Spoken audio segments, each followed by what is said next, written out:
രാമ.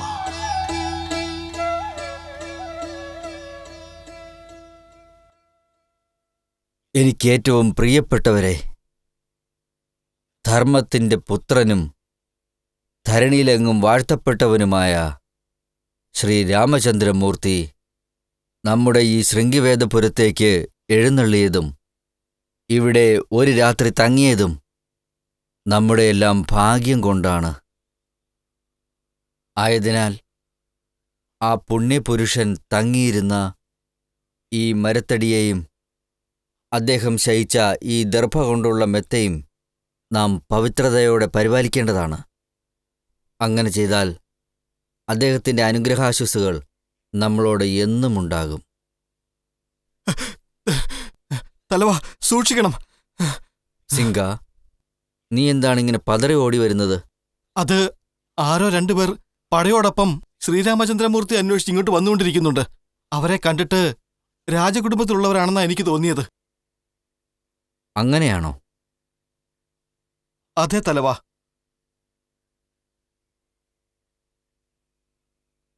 വരുന്നവൻ ഭരതൻ തന്നെ.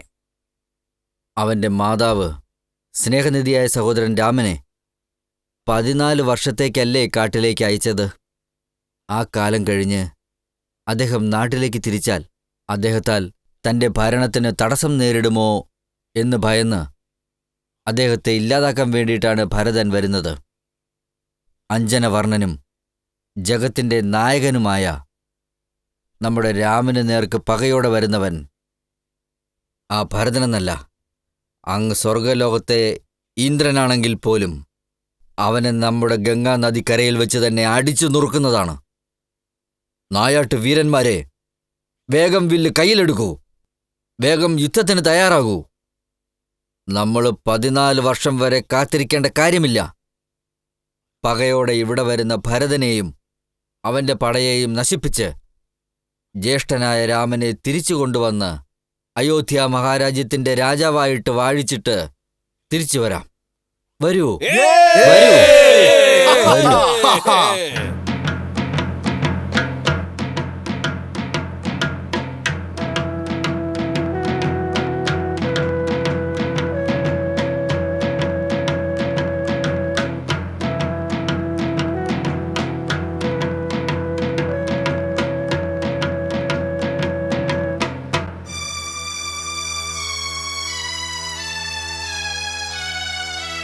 സിംഗ, എന്താ ഇത്? ഭരതൻ ശ്രീരാമനുമായുള്ള പകയുമായി വരികയാണെന്ന് നീ പറയുന്നത് വിശ്വസിച്ച് അദ്ദേഹത്തോട് കോപാകുലനായി പോരിന് പുറപ്പെട്ടു. ഭരതനോ നീ പറഞ്ഞതിനെതിരായി കാവ്യാട ധരിച്ച് ഒരു താപസന്റെ രൂപത്തിലല്ലേ വരുന്നത്? അതെ, അങ്ങനെ തന്നെയാണ്. ഞാൻ കാരണം അങ്ങ് വല്ലാതെ തെറ്റിദ്ധരിച്ചു. സിംഗ, പിതാവ് തനിക്ക് വേണ്ടി ഒരുക്കിയ രാജപദവിയുടെ കൂട് തുറന്ന് ശ്രീരാമചന്ദ്രമൂർത്തിയോടുള്ള സ്നേഹത്താൽ കാവ്യാട ധരിച്ചു വരുന്ന ഭരതനെ കണ്ടില്ലേ? അദ്ദേഹം എത്ര ഉയർന്നവനാണ്. ഇത്തരം നല്ലൊരു ഉത്തമനെ നമ്മൾ മര്യാദയോടുകൂടി തന്നെ വരവേൽക്കേണ്ടതാണ്. വീരന്മാരെ, ഉയർത്തിപ്പിടിച്ച വില്ല് താഴ്ത്തിപ്പിടിച്ചുകൊണ്ട് എൻ്റെ പിന്നാലെ വന്നാലും.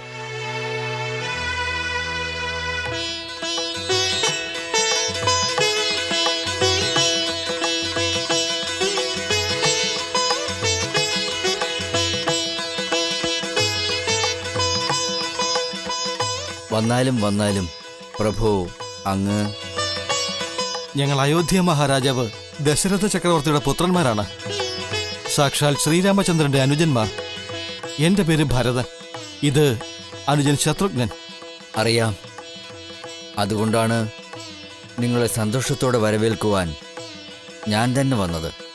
പ്രിയ സഹോദരങ്ങളെ, നിങ്ങളുടെ ഈ വരവിനാൽ ഈ ഗംഗാ നദിക്കരയും ഞങ്ങളുടെ വീടും വളരെ സന്തോഷത്തിലാണ്. ശ്രീമാൻ, ഞങ്ങളെ ഇത്ര സ്നേഹത്തോടെ വരവേൽക്കുന്ന അങ്ങ് ആരാണ്? ഭരത, ഇദ്ദേഹം ഈ ശൃംഗിവേലപുരം വാഴുന്ന വേടകുലത്തിന്റെ നേതാവ്, സന്മനസ്സിന്റെ ഉടമ. പേര് ഗുഹൻ. നമ്മുടെ രാമചന്ദ്രമൂർത്തിയോട് അതിയായ സ്നേഹമുള്ളവൻ. അല്ലയോ പ്രഭു, ശ്രീരാമചന്ദ്രമൂർത്തി ഈ ഗംഗാനദിക്കരയിൽ വരുന്ന സമയത്ത് തൻ്റെ പത്നിയോടും അനുജൻ ലക്ഷ്മണനോടൊപ്പം ഞങ്ങളുടെ കൂടെയാണ് വസിച്ചിരുന്നത്. അതെയോ? വളരെ സന്തോഷം. നിഷാദ് രാജാവ് ഗുഹനെ, നമ്മളെല്ലാവരുടെയും സ്നേഹനിധിയായ ജ്യേഷ്ഠൻ ശ്രീരാമചന്ദ്രമൂർത്തിയെ കണ്ട് അദ്ദേഹത്തെ അയോധ്യയിലേക്ക് കൂട്ടിക്കൊണ്ടുപോകാനാണ് ഞങ്ങളെല്ലാവരും കൂടി ഇപ്പോൾ വന്നിരിക്കുന്നത്. അങ്ങയുടെ ശ്രമം വിജയിക്കുകയാണെങ്കിൽ അത് കണ്ട് സന്തോഷിക്കുന്ന ആദ്യത്തെ വ്യക്തി ഞാൻ തന്നെയായിരിക്കും. ശ്രീരാമചന്ദ്രമൂർത്തിയുടെ സഹോദരന്മാരെ, ഇനി രാവാകാൻ അധിക നാഴിയില്ല. ആയതിനാൽ നിങ്ങളെല്ലാവരും ഇവിടെ തന്നെ തങ്ങിയിട്ട് നാളെ പുലർച്ചെ യാത്ര തുടരാം. യാത്രയ്ക്കുള്ള ഏർപ്പാടുകളെല്ലാം ഞാൻ തന്നെ ചെയ്തു തരാം. വന്നാലും.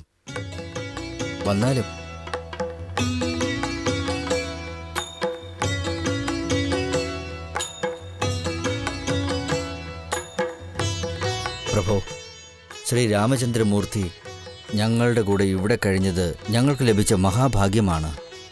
അതുമാത്രമല്ല, 4 പേരോടൊപ്പം 5-ാമനായി എന്ന് പറഞ്ഞ് എന്നെ തൻ്റെ സഹോദരനായി അംഗീകരിച്ച ആ സമയത്ത് ഞാൻ എൻ്റെ ജന്മസാഫല്യം നേടിക്കഴിഞ്ഞിരുന്നു.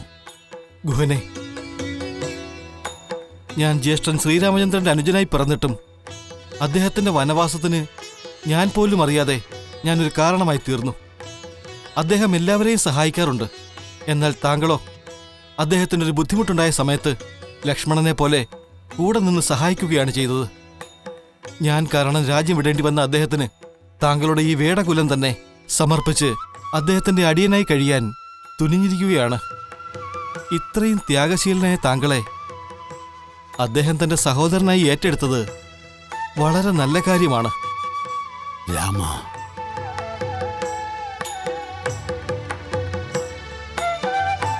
പ്രഭോ, ശ്രീരാമൻ ഈ പാറക്കല്ലിലാണ്, ഈ ദർഭവിരിപ്പിലാണ് കിടന്നുറങ്ങിയത്.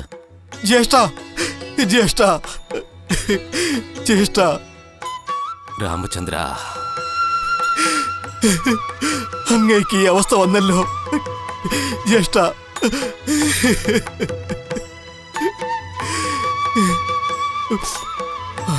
ജ്യേഷ്ഠ, ശ്രീരാമചന്ദ്ര, അങ്ങ് ഇവിടെയാണോ ഉറങ്ങിയത്? ഈ പാറക്കല്ലിലാണോ കിടന്നത്?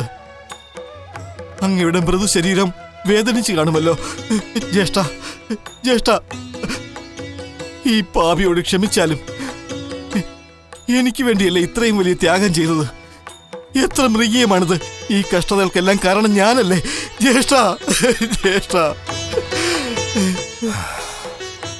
ചക്രവർത്തിയുടെ പുത്രനായി പിറന്ന പട്ടുമെത്തയിൽ അഴകുള്ള വിരികളിൽ കിടന്ന, ചുറ്റിനും ചന്ദനങ്ങളാലും സുഗന്ധദ്രവ്യങ്ങളാലും വാസനാപൂരിതമായ മലർമണം തൂകുന്ന സുന്ദരമായ കാറ്റ് വീശി അരമനയിൽ സ്വർണ്ണക്കട്ടിലിൽ തലചായ്ച്ചുറങ്ങിയ ശ്രീരാമൻ ഈ നേർത്ത ദർഭവിരിപ്പിലാണോ തലചായ്ച്ചുറങ്ങിയത്?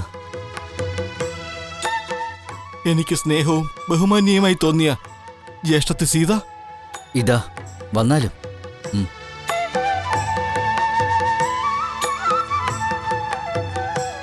ഇതാ ഇവിടെയാണ് രാത്രിയെല്ലാം ഉപവിഷ്ടയായിരുന്നത്. അയ്യോ, സുഖമല്ലാതെ കഷ്ടത എന്താണെന്നറിയാത്ത എന്റെ ജ്യേഷ്ഠത്തി സീതാദേവിക്കാണോ ഈ കഷ്ടം? ഈ അവസ്ഥകൾക്കെല്ലാം കാരണം ഞാനല്ലേ? അയ്യോ, അയ്യോ, എന്റെ അനുജൻ ലക്ഷ്മണൻ. വന്നാലും.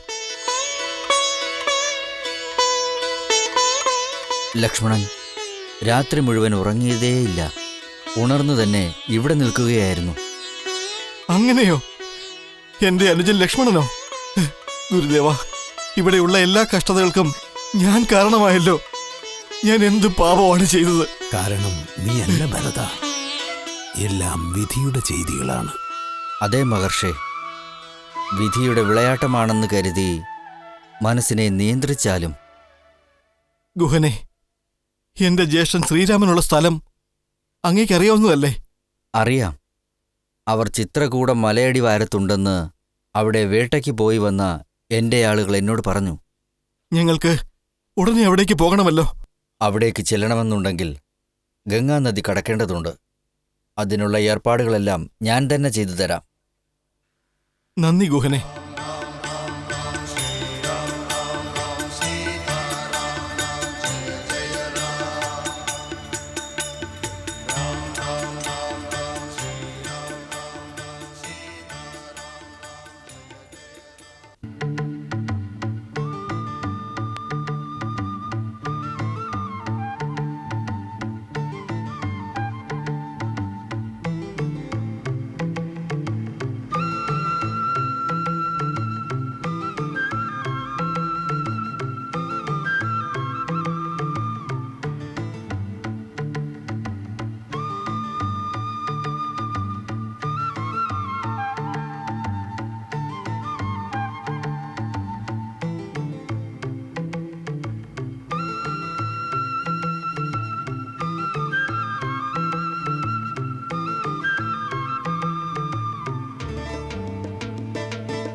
സീതേ, പ്രഭു.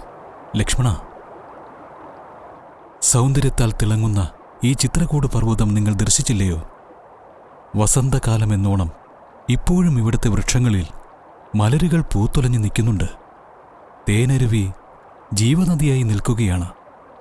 ഇവിടെ വസിക്കുന്നവർക്ക് കിഴങ്ങുകളും പഴവർഗ്ഗങ്ങളും ധാരാളമായി ലഭിക്കും. അവിടെ നോക്കൂ, ആ ഒഴുകുന്നതാണ് മന്ദാകിനി എന്ന പുണ്യനദി. ഈ പകുതിയിലായി മഹാത്മാക്കൾ പലരും വസിക്കുന്നുണ്ട്. ആയതിനാൽ നമുക്കിവിടെ തന്നെ ആശ്രമം നിർമ്മിച്ച് തങ്ങാം. നന്നായി പ്രഭു. ലക്ഷ്മണ, ജ്യേഷ്ഠ, നമുക്കിവിടെ വസിക്കുന്നതിനായി ഒരാശ്രമത്തിന് വേണ്ട ഏർപ്പാടുകൾ ചെയ്യൂ. അങ്ങനെയാവട്ടെ ജ്യേഷ്ഠ. ആ,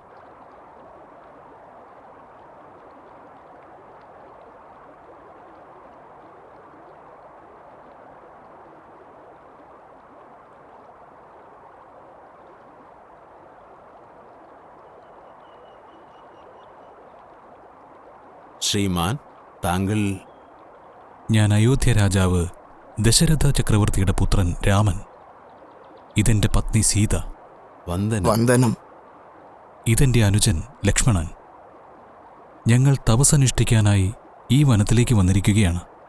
മഹാത്മാക്കളായ നിങ്ങളുടെ അനുഗ്രഹം എന്നെന്നും ഞങ്ങൾക്കുണ്ടാകണം. മംഗളം ഭവിക്കട്ടെ.